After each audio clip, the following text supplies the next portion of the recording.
नमस्कार दोस्तों, class 10th physics का जो है ये क्वेश्चन है, इंद्रधनुष कैसे बनता है। सरल भाषा में समझना है इस वीडियो में। और ये प्रश्न जो है आपको बोर्ड एग्जाम में जो है 2 नंबर का पूछा जाता है और हर साल लगभग पूछ लिया जाता है। तो बोर्ड एग्जाम 2025 में देने वाला है। यदि आप भी, तो आप लोग जो है इस क्वेश्चन को जो है अच्छे तरीके से ज़रूर समझ लीजिए। बहुत ही इंपॉर्टेंट क्वेश्चन है, आपके एग्जाम में छपने वाला है इस बार जो है। तो चलिए लेकर चलते हैं क्वेश्चन पे और बहुत ही सरल भाषा में आपको समझाते हैं। तो यहाँ से देख सकते हैं, आपको पूछा जाएगा इंद्रधनुष कैसे बनता है या इंद्रधनुष क्या है। तो आप लोगों को जो है इसी तरह से यहाँ पे उत्तर लिख देना है। आपको उत्तर लिखने के बाद जो है आपको यहाँ से इसका आंसर इसी तरीके से लिखना है। या तो आप इंद्रधनुष ऐसे लिख दीजिएगा और इंद्रधनुष दे करके डैश दे दीजिएगा, इसका आंसर फिर लिखना प्रारंभ कर दीजिएगा। क्वेश्चन का आंसर इस तरह से लिखना है कि इंद्रधनुष वर्षा के पश्चात यानी जो है आकाश में जल की सूक्ष्म कणों में दिखाई देता है।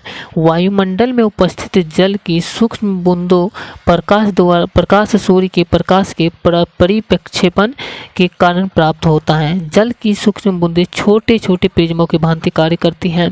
सूर्य के आपतित प्रकाश को ये बूंदें अपवर्तित तथा विक्षेपित करती हैं। तत्पश्चात इसे जो है आंतरिक परावर्तित करती है। अंततः जल के बूंद से बाहर निकलते समय प्रकाश को पुनः अपवर्तित करती है और इंद्रधनुष का निर्माण होता है। तो आपको बता दें कि इंद्रधनुष जो होता है ये वर्षा होने के बाद, जब बारिश होता है उसके बाद ही इंद्रधनुष का निर्माण होता है। और बारिश होने के बाद वायुमंडल में जो होता है छोटे छोटे बारिश की बूंदें क्या होता है कि रह जाता है। जैसे बारिश होने के बाद झांसा जैसा गिरता है, आप लोगों को पता होगा, उस तरह के जो है बहुत सारे बूंदें जो है वायुमंडल में रह जाता है।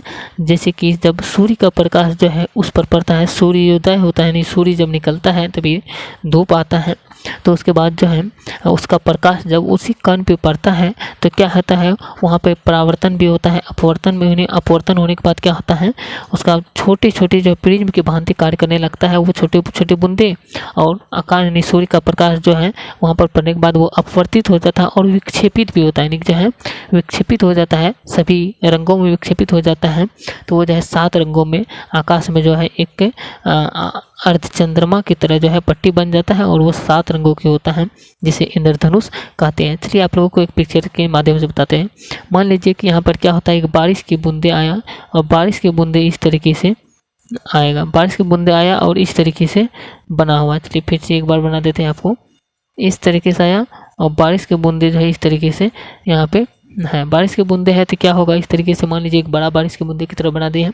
इसमें क्या करता है, ये प्रिज्म की भांति कार्य करता है। यदि आपको नहीं पता है प्रिज्म किसे कहते हैं या क्या है, तो आप लोग जो है उस वीडियो को जा करके जरूर देखिए। वो भी इंपॉर्टेंट क्वेश्चन, आपके 2 नंबर के प्रश्न पूछे जाते हैं।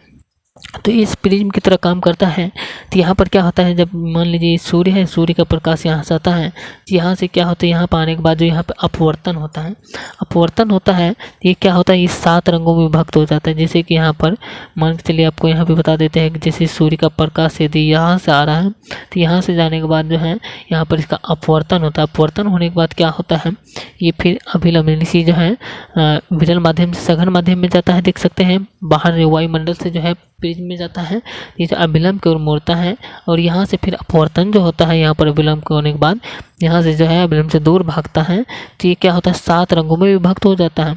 एक पट्टी पे दिखता है, इसी पट्टी को जो है वर्णपट कहा जाता है प्रिज्म में। और ये बारिश में जब होता है वायुमंडल में तो इसी जो है यही पट्टी जो है ये इंद्रधनुष जैसा बन जाता है। इस तरीके से आपको इंद्रधनुष का चित्र दिखाते हैं, इस तरीके से बन जाता है इंद्रधनुष की तरह 7 रंगों की एक पट्टी, और यही इंद्रधनुष कहलाता है। तो आपको अगर पूछा जाए इंद्रधनुष कब बनता है, तो आपको याद रखना इंद्रधनुष जो है वर्षा होने के पश्चात, यानी कि जो है वर्षा होने के बाद इंद्रधनुष का निर्माण होता है और इंद्रधनुष में 7 रंग होते हैं। इसको भी याद रखना है आपको। वीडियो अच्छा लगे है तो वीडियो को जरूर लाइक शेयर करिए। मिलते हैं नेक्स्ट वीडियो में, और चैनल को सब्सक्राइब भी जरूर कर लीजिए, आप जो है जरूर कर लीजिए। जय हिंद।